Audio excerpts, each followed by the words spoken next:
নিলামের আগে এবার কাঁচা মাস্টার মুস্তাফিজুর রহমানকে পেতে উঠে পড়ে লেগেছে পিএসএল এর ফ্র্যাঞ্চাইজিগুলো। গুঞ্জন উঠেছে নামকরা এক দল এবার সরাসরি চুক্তিতে টাইগার পেসারকে চায় নিজেদের স্কোয়াডে যুক্ত করতে, এমনকি সেখানে পারিশ্রমিক হিসেবে পেতে পারেন কয়েক কোটি টাকা।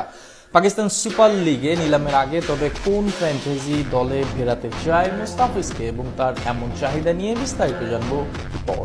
নিলামের রেকর্ড 12.5 কোটি টাকার বিনিময়ে দল পাওয়ার পরেও এবার আইপিএল খেলা হচ্ছে না মুস্তাফিজুর রহমানের। সেখানে না গেলেও সময়ের অন্যতম সেরা এই পেসারের কদর বা চাহিদায় কোনো অংশে ভাটা পড়ছে না।